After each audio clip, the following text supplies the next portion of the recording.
everyone, and welcome to Backseat Sports. I'm Josh, that's Caleb, and this is the first episode of 2022. Things we love to see, talking some Husker football today. We have a lot to talk about, obviously. It's been a minute, so we're going to be catching up on some of the news, and then we'll be getting into the impact players already joining the program through the recruiting class, through transfers, and we'll be going through some of the changes that Nebraska football is going through as well. Obviously, talking through the coaching staff some more, and some of the departing players, and a lot more. So it's gonna be a fun episode with a lot to talk about.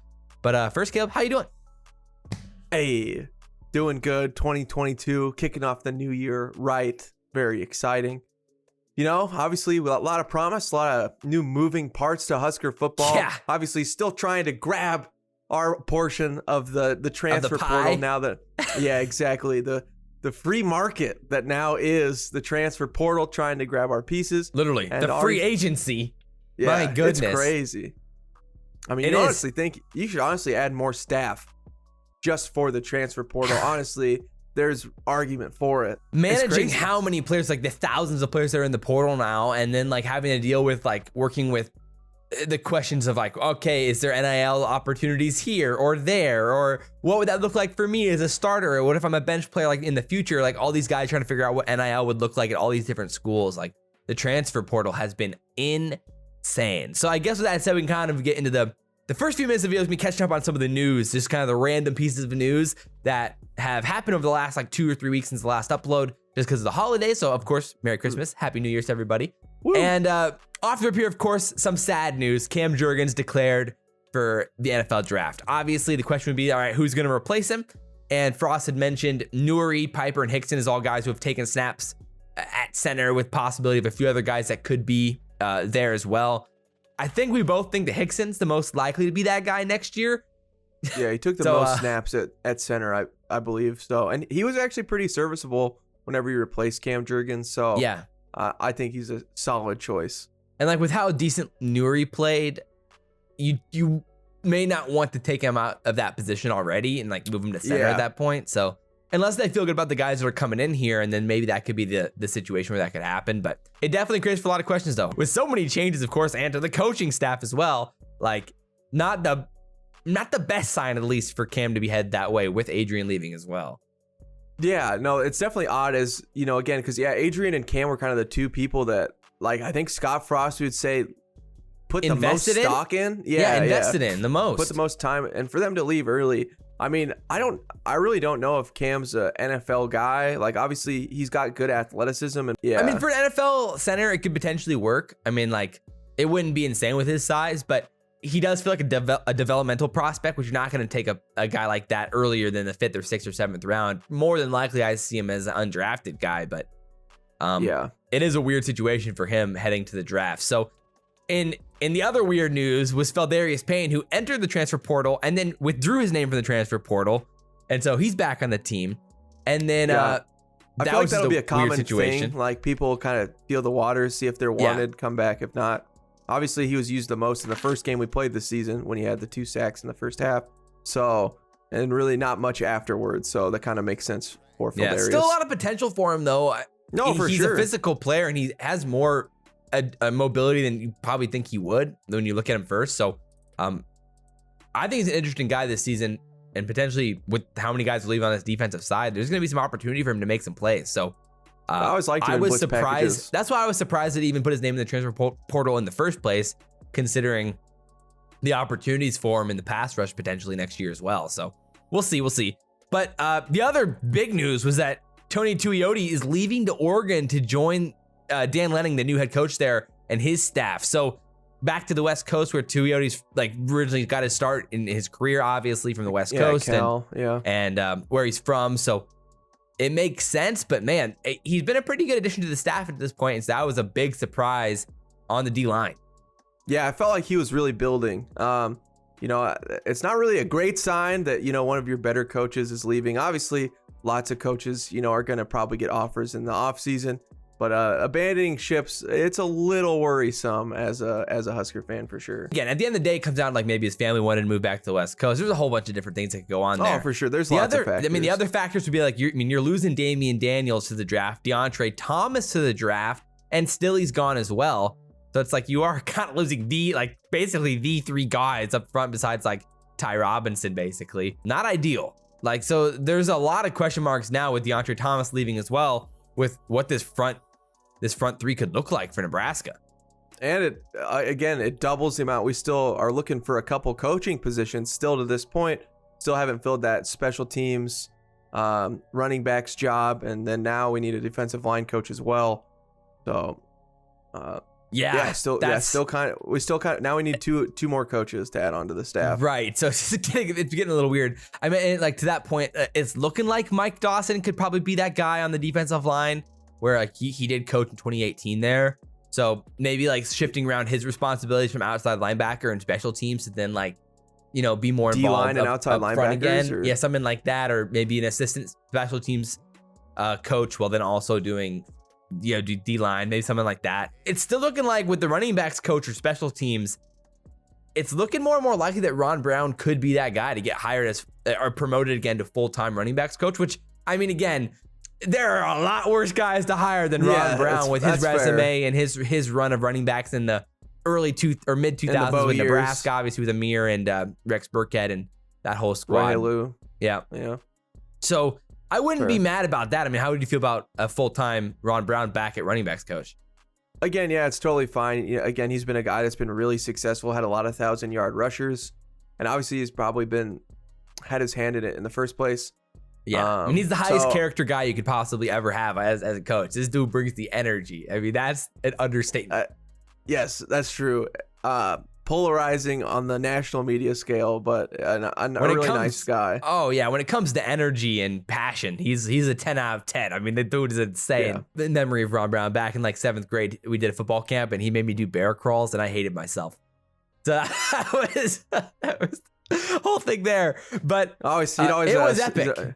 He'd always sneak into the church section like 10 minutes late to make sure that he didn't have to talk to anybody at church. He'd respect that. Ride my section. Efficient. And then exit 10 minutes early. Oh, it's big respect. So 100%. That was fun. The other things that came out as well were some of just kind of like the pay for the assistants that finally got revealed. So Mickey Joseph's making $600K for a 2-year deal, and Raiola's in the same situation, $325K for a 2-year deal as well. So they are 2-year deals, which is kind of the wonder. Is like, how long are these contracts? Are they 2? Are they 2+1s? Like, what's it looking like? So 2-year deals. And then obviously still no transfer quarterback. We'll talk more about this and probably a little bit more near the end of the video when it comes to some options, but still no transfer quarterbacks. Frost said like right now he's fine with going into the year with the current room, but if there's a guy that, you know, the right guy to bring in more competition, they're going to do it. So that's kind of been the talk. We'll talk more about that in the transfers. And then the other few things, winter conditioning begins on January 10th. So 5 days from now. And we'll see what happens. I mean, overall, it's going to get really, really interesting. And get into recruiting here. Obviously, signing days and all of that, early signing days coming through as well. So there's been a lot to talk about. At this point where Nebraska sits, it's not ideal. It's not ideal. Obviously, we knew it was going to be a smaller class this year with having so many players returning for their 5th seasons or for the COVID seasons. But so we knew it was going to be a little bit of a smaller class, but we also knew that Frost was going to be saving some of these scholarships for potential late transfers here in the final window of the recruiting process, which is definitely what ended up happening. But at the same time, we also knew that it's hard to convince guys to come to a school when there's a chance the guy gets fired after a season. So it was never going to be great for this recruiting class, but we finished in overall rankings last in the Big Ten. But when it came to the average ranking of all of the prospects, we were 11th ahead of Illinois, Minnesota, and Purdue. Not ideal. 52nd. We were also 52nd on Rivals as well. So 52nd on both 24/7 and Rivals. Yeah. So I mean, that definitely bumped up 22 spots, adding some of those guys. Still, just not a ton of players. Obviously, was a big part of that recruiting, and keeping some guys. But the thing is when we wanted to add a bunch of guys in the transfer window, I'm not sure if it's gone as well as Scott Frost has envisioned for sure.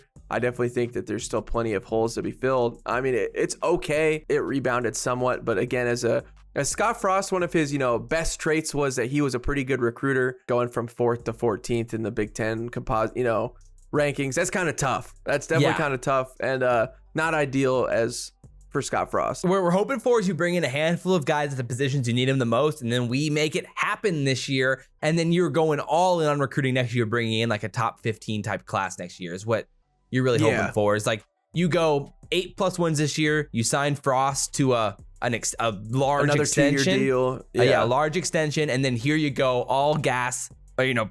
Full. What am I trying to say? Pedal to the metal here. Baby. Pedal to the freaking metal with the recruiting, and then suddenly, you're pulling in that top 15 class next year with like 10 4-stars or whatever it is. So that's what we're hoping for. This is obviously the bet on the future, and so then the key here now is we're gonna be talking through the guys that we think are gonna be the impact players. So we'll start with the recruiting class. Some of these true freshmen that could come in and at least show something this year. Obviously, most of the time, true freshmen end up redshirting. They don't play much, and we'll see what happens. But these are going to be the guys that we think have the best chance to impact, and then we'll talk about all the transfers. One of the easier players, I guess, to transfer to smooth over from high school to college is usually the cornerback and the wide receiver position. With offensive line, you need to get bigger, and defensive line and linebackers. A lot of there's size requirements as you enter college, but with cornerbacks and wide receivers, if you're fast and you're already pretty good at the position, it's a lot easier for you. So we're hoping that some of these guys right away can make some impact for us. At least on special teams. Yeah, exactly. At least on special teams or in situational spots for us. Jaden Gold is a 4-star from New Jersey. He was the guy. The guy, yeah. He's our biggest recruit. And the only 4-star. Yeah.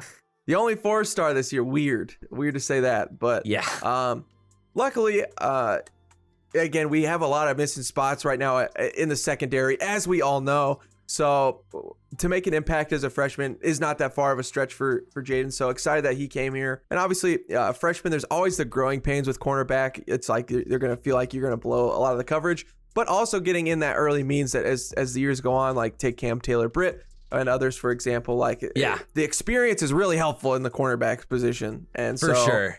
Excited to build something with him. I was going to say, when it comes to cornerbacks, there's a lot of opportunity there, obviously, in the secondary with so many guys missing. So who knows how the cards shuffle?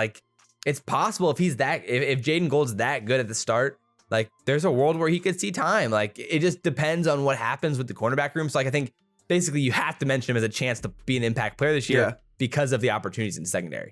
I mean, Cam played as a freshman. A lot of those guys, that end up kind of being NFL guys usually start as a freshman. Next, we got DeColdis Crawford, the most exciting player, 100%. The most tweeted about player for the Nebraska football recruiting class. 4-star on ESPN, 6'1", 178 pounds, and the best name in college football. So nothing more exciting than that. Especially when you pair him with Frost. I mean, DeColdis and Frost, come on. Yeah, it's too easy for the puns. DeColdis to ever do it Crawford. So it's very exciting. His quarterback wasn't that good in high school, so I wouldn't say his highlights were amazing by any means. Yeah, it looks like he had a couple. Weird.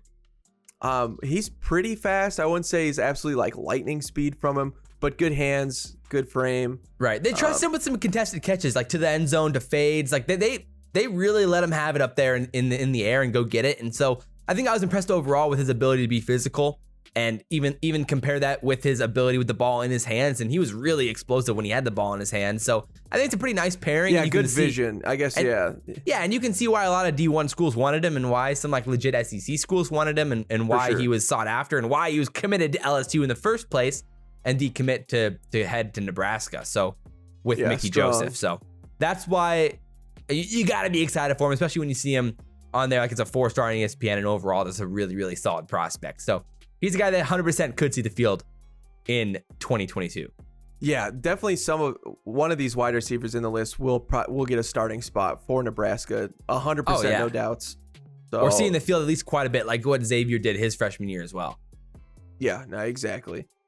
Then we got Emmett Johnson, running back from Minnesota. Again, with the running back room just being as weird as it is, obviously Gabe Irvin, we still don't know how that injury is going to affect him. Right. We started a true freshman running back, with him last year. Emmett could see the field. He's a 3-star from Minnesota, number 1 ranked player out of Minnesota. Really good cuts.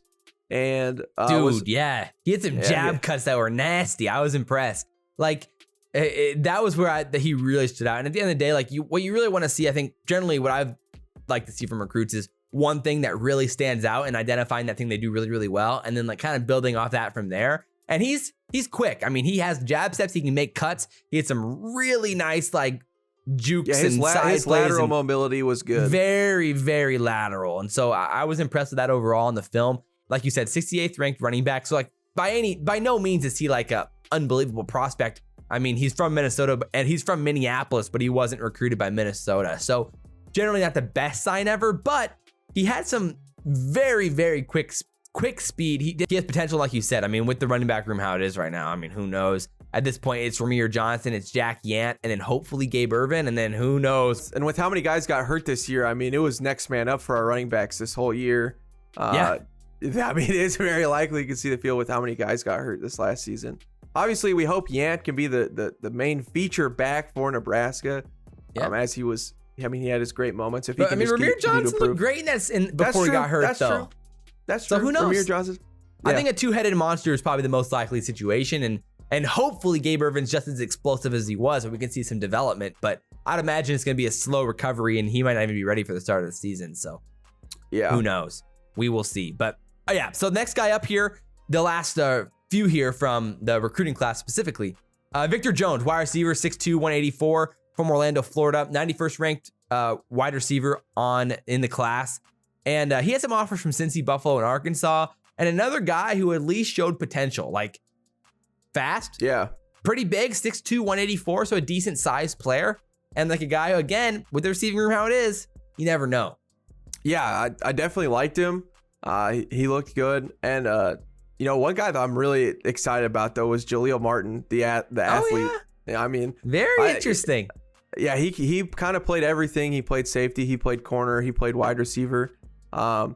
He was impressive, and he looks really tall just for like his size, even though like he's only listed like 6'2". But man, he's really fast. Like he looked faster than all the other guys that we've aforementioned. He had a lot of speed, and he had really good closing speed. If he does play on defense, it looks like he could play, like one of those safety nickels. Yeah.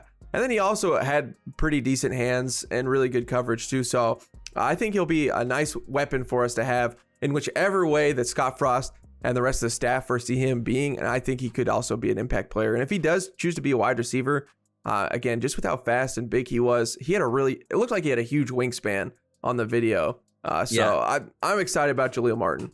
Yeah, at the least, he'll be popping some kids in special teams for us for sure. I think that seems pretty likely. Yes. So obviously the final guy here was Charlie Weinrich, which was the kicker from Kansas. Obviously, you probably heard in the highlights, or I guess in the titles of these articles, that he was a 5-star kicker. Obviously, it's a little bit weird with how kickers work because they're not ranked like they are on 24/7 or Rivals, where it's actually externally evaluated. And this was from the Coles kicking camp, and he was ranked as a 5-star as the 17th kicker in the 2022 class by the kicking camp. And, there are 58 5-stars. So it's not like as prestigious as, if we said a 5-star quarterback, we're losing our freaking minds. So it was a little bit taken out of context, I think, by some of the media. But at the end of the day, he still was very impressive. I had some 50-plus yarders in high school and looked good. So there's a very high chance he's our starter as a true freshman heading into this season. Yeah, it looked like his biggest, though, on his film was only like 51 yards. I mean, obviously not only, but... Yeah, that's impressive for a high schooler. Yeah, no, that's solid. But yeah, he was, again, there was 16 other kickers better than him. Iowa got a better kicker. Penn State got a better kicker. So it's like, when you hear 5-star, you think it's a top, 5 player. Yeah. And that, again, like you said, there's 58 5-star kickers. So maybe a little bit of a stretch and a little bit overplayed. Yeah, but I think still you got to be excited about that. It's the highest kicker we've gotten in a long time. We needed it. Yeah. So we'll take that any day of the freaking week. And so one thing we'll talk about more here as we get into it, but Frost and the staff definitely prioritized special teams when it came to specialists, specifically with this recruiting class. So now on to the transfers, the juice of this episode, because there was some really exciting players and some guys that I think we desperately needed.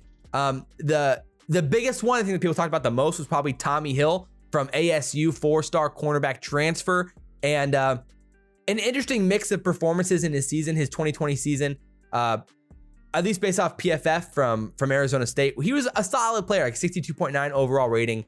on PFF in his snaps. And he didn't play like a ton though. And so overall, I think he brings a good athletic package from ASU over to Nebraska. And a guy, again, in the secondary with so many guys missing, you need those bodies. And that's why we're seeing these guys pretty attracted to Nebraska. Yeah, he was rated, that 62 overall on PFF, 71 on run defense, 84 on tackling. So that's exciting. Obviously, we need somebody who can tackle well. That was a big problem for us. Definitely down the stretch last year on the season. So somebody that's solid in the secondary. 59 on coverage. It's okay, but again, we need warm bodies at this point for our team, and he'll definitely provide that. And he's got some upside, and he's young too, so that's exciting. There's definitely a lot of room for development. Yeah, 100%. So I think he's a guy that he's going to be seeing the field at least some this year for sure, and hopefully he can make something happen for us, to say the least. So Hunter Anthony is a pretty big get, a guy that Nebraska desperately needed on the offensive line. Again, bodies on the O-line. That's what the problem last year is we had no one. We needed desperate options for like Ben Hart or Turner Corcoran to like a replacement chances or people that at least try in there. We didn't have anybody. So bringing a guy like Hunter. Yeah. I was gonna say, to bring in a guy like Hunter Anthony is pretty big from Oklahoma State. He only played 79 snaps last year in 8 total games. And his game he played the most in was 37 snaps against Kansas and 25 against TCU. And he's been solid for him though. Yeah, obviously, he probably came in some of the garbage time when they were winning a little bit more against Kansas and TCU, but because they had abysmal seasons last year. But hey, he did well when he was on the field. 82.3%, 82.3 pass block by PFF, 86.8 run block, and let me tell you, that is like 20 points higher than anybody on the Nebraska offensive line last year. So that's even in the short amount of snaps, it is they always with PFF it does get skewed a little bit. His overall because they average it out with the snaps a little bit lower, so his overall was 70.5, which is still fantastic compared. Which is still again better than, except for Cam Jurgens, which was right around there. Yeah, like 73 or something. Yeah. It's tough. So if you look back at some of his past seasons, though, it's not as impressive, where he was pretty bad in his freshman and sophomore seasons. So we'll see what happens here. It definitely showed promise in his time in his junior season. So he's got a little bit more eligibility here because of COVID. So hopefully we can get something good out of Hunter Anthony, and maybe he can be a big addition to the starting offensive line here and that unit for sure. So the next guy is probably the guy that we are both by far most excited about. Isaiah Garcia Castaneda is a very exciting prospect, a wide receiver transfer from New Mexico State, and he showed some promise. Yes. Obviously, the last 3 years have been pretty tough for us at wide receiver. We've lost our best wide receiver these past 3 seasons. Torrey, obviously, just to the draft, which is really exciting for him. Obviously, he was a senior. But then Wandale and then J.D. Spielman the year before. So, again, we really need to replenish a lot at these wide receiver positions. Feels like we haven't had a guy here like Stanley Morgan in a while who stayed for all 4 years. So to get this guy will be really, really important for us. And, I mean, he was a starter for him last year, and he showed a lot of breakaway speed and promise. I think like he was even solid in the red zone. He had some nice touchdowns on like little like dig slants in the red zone, things that we didn't do well last year or ever. And like he played 433 snaps last year overall, 74.5 from PFF. And 73.6 in passing. And then he even actually had some plays where he was handed the ball a few times as well. They definitely saw him as one of those guys to stretch the field and make some plays downfield. And they had no problem throwing some deep balls his way on fly routes as well. So I think he's a dynamic player. Again, he's only played 2 seasons, so he's still a pretty young guy with some potential here. He only played 58 snaps his freshman season for New Mexico State. And I fully expect him to see the field at least a decent amount in 2022. Next, like we said, Scott Frost is really focused on those positions. We really needed specialists. And Brian Buschini, punter. We got one. Averaged 46 yards on 69 punts. It's coming fine. from Montana. Yeah, coming from Montana. He's got 3 years of eligibility remaining, though, so lots of time. Timmy Bleekrode as well, the place kicker punter. 7 games, averaged 43.6 yards. Coming from Furman. Yes, a second team All-SoCon honors in just 7 games. You know, so hey, the powerhouses. Exactly. But again, we needed him so bad. So again, options is a great thing. If one's not doing well, we'll have a lot of guys that have seen time, have seen game before. So hopefully won't choke against Michigan State, you know? Yep. Literally, 100%. Maybe not costing us a game would be nice. And then the final guy here is Kevin Williams Jr., tackle from Northern Colorado, kind of returning back to Nebraska. He's from the area, and basically he was, again, a solid player for Northern Colorado in his time in his 4 seasons. Obviously, the COVID season was canceled. Last year, played 127 snaps in 2 games, and previously was playing 363 snaps, 209 snaps in the previous seasons. Again, more bodies, the better, and a guy who has a chance at least to be on the offensive line for sure. Even though he was only rated 57.3 overall, believe it or not, that is much better than Turner Cochran. 66.4 in pass blocking. So, I mean, hey, you'll take that. Not a 0. Yeah, exactly. Looking Yeah, at not you, a 0. Looking at you, Turner, Bryce. My goodness. Like literally, there is absolutely an argument to say that Kevin Williams is significantly better than Bryce or Turner. So, and he's a tackle. So, take that for what it is. Bodies is huge, and he very well could start. So the other few things here, it's crazy. We got to talk about the quarterback room again with the updates on some of the other guys that might be coming in here. There's still some talk of some other names that, could come to Nebraska. Like Frost said, some offers are still on the table here for a handful of guys, and hopefully we can snag a few of them. And the quarterback room is the biggest question mark, to say the least. And the guy circled right now is Chuba Purdy from FSU. Very exciting. I mean, he again, we just need options is a great thing to have, and something that you feel that Scott Frost sometimes hasn't utilized and being a little stubborn. So it's good to see him grab a bunch of options this offseason, have choices. It's nice not being just pigeonholed into one thing. Again, he didn't play much. He was behind, obviously, Mackenzie Milton, and even Mackenzie Milton didn't start with, but was behind Jordan Travis. They kind of had a QB battle for most of the season. Jordan Travis kind of won out. So Chuba Purdy was kind of stuck there at that surprise 3rd string spot instead of maybe a 2nd string. Jordan Travis is 2. He was only a sophomore this last season, so lots of time left. So Purdy's kind of, wanted to be able to get some playing time, didn't see a future at Florida State. So he kind of put his name in this portal. Yep. He only played 5 snaps last year, but did have 2 touchdowns and no picks on those 5 snaps, or on those 5 completions. He had more snaps than that, but 5 completions. Yeah, it's hard to say exactly who he is or how good he can be. Like 4-star, he was a 4-star. He was a high-ranked dual threat quarterback, so that's ideal. Obviously, that's Scott Frost and now Mark Whipple's game, so that's solid at least. Yeah, like we said, like the key here is that Whipple visited him before he got to Nebraska. He visited him while he was at Pittsburgh, so there's already interest there. So it seems very likely he's visiting again here on January 14th. So it seems like a pretty likely option that Chuba ends up here in Nebraska. And then again, it's going to be a competition between what happens there, and it's hard to say what would happen. Like then we'd at that point have 3 possible options with Smothers, Heinrich Harburg. Yeah, and like Frost, I think overall Harburg has a chance still for sure, depending on what type of offense we want to run with Whipple. At that point, it becomes exactly like Smothers v. Purdy, and who can be a better dual threat quarterback and who Frost trusts more. And the fun thing is, with the new coaches, it's new eyes, so they're going to have completely different opinions. Where Scott Frost might have some more bias. That's very true, to or against them, depending on what they did last year. That's actually really interesting. So that'll be a huge dynamic to watch for moving forward. And then there's a handful of other quarterback options that could still be out there, like Cameron Ward's a guy that Nebraska's shown some interest in from Incarnate Word.